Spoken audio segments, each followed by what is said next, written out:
하나님께 맡기기 위해 기도의 자리로 나오신 우리 성도님들을 환영하고 축복합니다. 우리의 하루를 하나님의 말씀과 기도로 시작할 수 있는 이 시간을 주신 하나님께 감사의 마음을 갖고 또 오늘도 하나님께서 우리에게 말씀하실 것을 기대하며 나아가기를 소망합니다. 오늘 묵상할 하나님의 말씀은 이스라엘 백성의 전쟁과 하나님의 일하심 속에서 우리의 연약함을 통해도 하나님께서 어떻게 일하시는지에 대한 이야기들이 나타납니다. 오늘 본문 속에 많은 교훈들이 있지만 특별히 오늘 두 가지 중요한 교훈을 함께 살펴보고 나누고자 합니다. 첫 번째는 우리는 비록 하나님의 인도하심을 경험했더라도 여전히 실수하고 넘어질 수 있는 연약한 존재임을 기억해야 한다는 사실입니다. 그리고 두 번째는 그럼에도 불구하고 하나님은 우리의 실수까지도 사용하셔서 하나님의 뜻을 이루어 가신다는 그 사실을 우리는 기억해야 합니다. 이스라엘 백성들의 이 가나안 정복 여정을 살펴보면 이 두 가지 교훈이 우리에게 분명히 드러남을 우리는 알 수 있습니다. 아이성 전투를 통해 하나님께서 우리에게 무엇을 말씀하시는지 함께 살펴보겠습니다.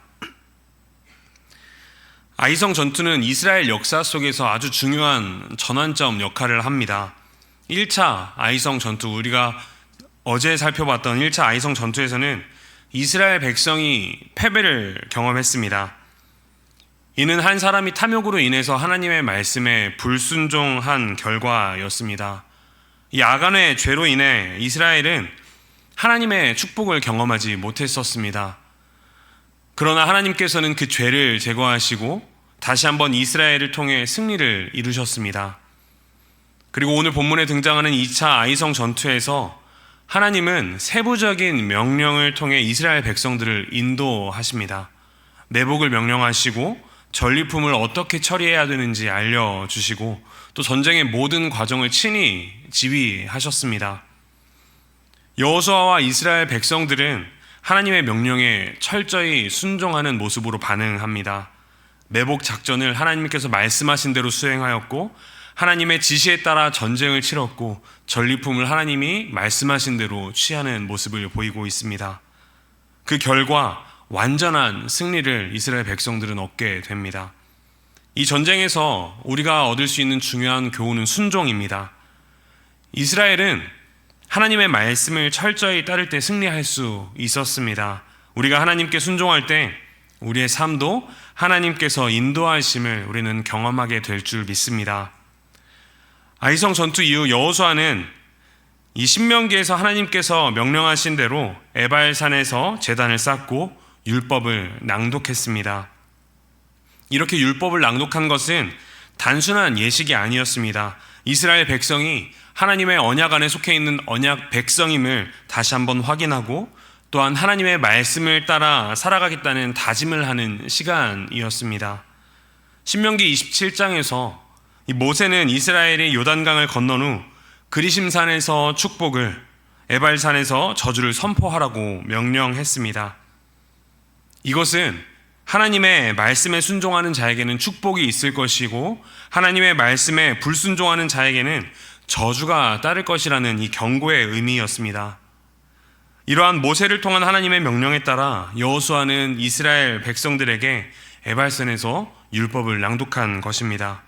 그리고 이스라엘 백성들은 이 율법을 낭독하는 시간을 통해 하나님의 말씀에 순종하며 살아가야 한다는 그 사실을 다시 한번 마음속에 새긴 것입니다. 이렇게 언약을 다시 한번 고백했던 이 시간은, 이 의식은 우리에게도 중요한 교훈을 줍니다. 하나님의 백성으로서 우리는 날마다 말씀 앞에 우리의 삶을 돌아보고 하나님의 뜻에 순종하며 거룩하게 살아가야 한다는 것을 우리는 반드시 기억해야 합니다. 이러한 큰 전쟁 후에만 하나님의 말씀을 묵상하는 것이 아니라 우리의 매일의 삶 속에 우리의 삶을 하나님의 말씀에 비추어 과연 우리는 하나님이 기뻐하시는 모습대로 순종하며 살아가고 있는지, 혹은 하나님의 말씀을 떠나 불순종의 모습으로 살아가고 있는지 우리의 삶을 비추어 보아야 하는 것입니다. 이렇게 아이성 전투에서 승리를 거둔 이스라엘 백성은 곧바로 또 다른 문제에 직면했습니다. 기브온 주민들이 이스라엘을 속여 화친을 맺으려 했던 것입니다. 기브온 주민들은 자신들이 이스라엘과 조약을 맺기 위해 멀리서 온 것처럼 꾸몄습니다. 그들은 낡은 옷과 신발 그리고 곰팡이 핀 이 빵을 통하여서 자신들이 먼 나라에서 왔음을 주장하였습니다. 이때 여호수아와 이스라엘의 족장들은 한 가지 실수를 범합니다. 9장 14절 말씀에 어떻게 할지를 여호와께 묻지 아니하고 라고 이야기하며 스스로 판단하여 그들과 화친을 맺는 실수를 범했음을 오늘 성경은 이야기하고 있습니다. 그 후 기브온 주민들이 사실은 가까운 가나안 족속임을 알게 되었지만 이미 이 맹세한 언약은 깨뜨릴 수 없었습니다. 그러나 하나님은 이 실수조차도 하나님께서 일하심으로 나타내셨습니다. 하나님의 뜻을 이루셨습니다. 기브온 주민들은 성막 봉사를 위해 나무를 패고 물을 깃는 그러한 역할들을 감당하게 되었습니다. 이러한 하나님의 일에 사용되게 되었습니다. 또한 기브온은 이스라엘이 가나안 전쟁에서 전략적 요충지로 사용되고 이후 아주 중요한 거점으로 사용되었음을 우리는 10장 이후에 나오는 10장 말씀을 통해 알 수 있습니다. 이것은 하나님의 은혜와 주권을 보여주는 놀라운 사건입니다. 사랑하는 우리 성도 여러분, 우리의 삶에도 이스라엘 백성과 같은 일이 반복될 수 있습니다. 하나님의 말씀대로 살아가다가도 우리는 때로 하나님의 뜻을 구하지 않고 스스로 결정함으로 실수할 때가 있습니다.